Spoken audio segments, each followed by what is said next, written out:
As a business owner, the most effective way that you can use to actually reduce your tax bill is by maximizing your tax deductions. Yet there are so many business owners that are actually failing to understand the right way to go about this. Either by one, actually failing to take out relevant tax deductions in the first place, or two, taking out tax deductions that they are then unable to prove to Hmrc at a later stage during the course of their business. Now, record keeping is such an integral part of running any business, and without you actually keeping the right type of records, then it becomes very, very difficult to actually challenge any claims that are being made by Hmrc in the future. Now, without proper records to actually support any tax deductions that you are making, then you're actually risking losing those tax deductions altogether.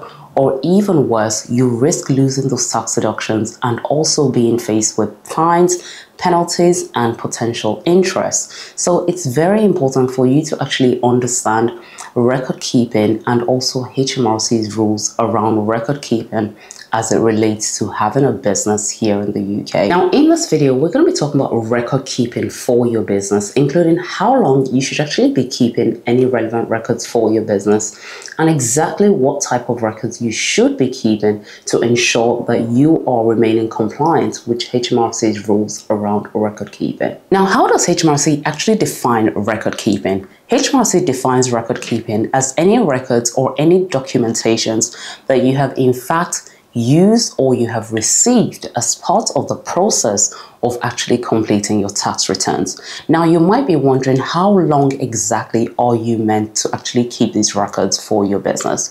Now, the length of time you're supposed to keep your records for actually depends on the type of business structure that you're in. Okay, so whether indeed you're a sole trader, or you're running a company, or you exist as part of a partnership structure. Now, if you're self-employed or you run a partnership structure, then you should normally keep your records for at least a minimum of 5 years from the 31st of January following the tax year that that particular tax return relates to. So for instance, if you were to file your 22-23 tax return, okay, by the 31st of January 2024, then you actually have to keep those relevant tax records for at least 5 years till 31st of January 2029. Okay, so that's a 5-year period. If you run a company, then normally the records of that company will have to be kept for a minimum of 6 years from the end of that accounting period. Okay, so that means, for example, if your accounting period ended on the 31st of December 2023, then the records for your company would have to be kept for 6 years from that date. Okay, so that will take you to the 31st of December 2029. The examples of records that you actually want to make sure that you're keeping as a business owner is, one, you want to make sure that you're actually keeping records of any sales income and any business income that your business is generated. Okay, so this can be keeping relevant invoices. This can also be ensuring that you have the relevant bank statements to actually back this up. The second type of records that you want to make sure that you're keeping is a record of any business expenses, okay, as you're actually incurring them.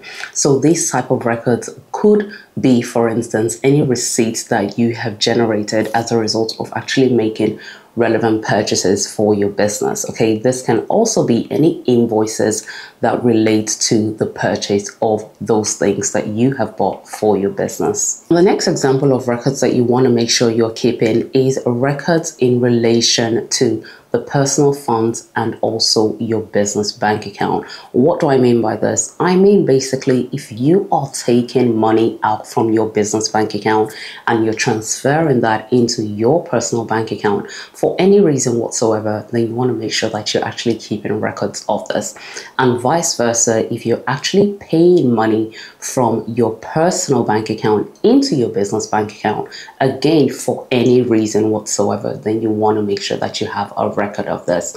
Now, typically when a lot of business owners start their businesses, they probably want to record, a loan of some sort which they need at the start of running their business. Okay, so it's just maybe like a cash injection or some kind of capital that they have actually saved up in their personal bank account, and they want to use this to start up their business. So again, this is a classic example of something that you definitely want to make sure that you keep relevant records for. The next type of records that you want to make sure that you're keeping is in relation to capital expenditure. Okay, so this is basically any assets that you have purchased or indeed sold as part of actually running your business. A classic example of this might be office equipment. Okay, it can also be the fact that you've maybe purchased a company car as part of running that business.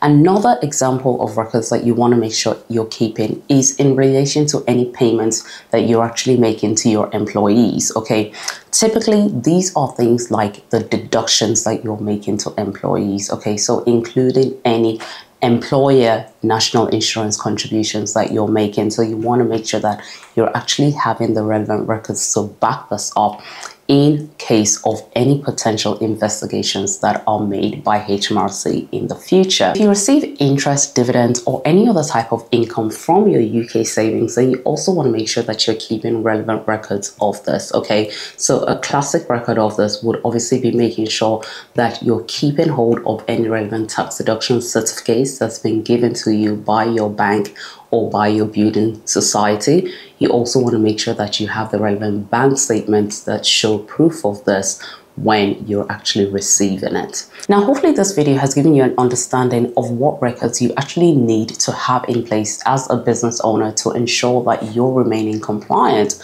with Hmrc's rules around record keeping.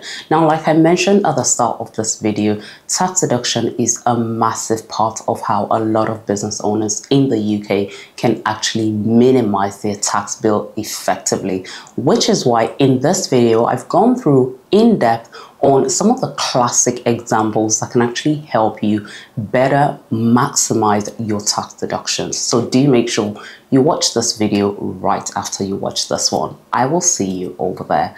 Thank you so much for watching, and please don't forget to give this video a like, make sure to subscribe, and make sure you turn on your notifications.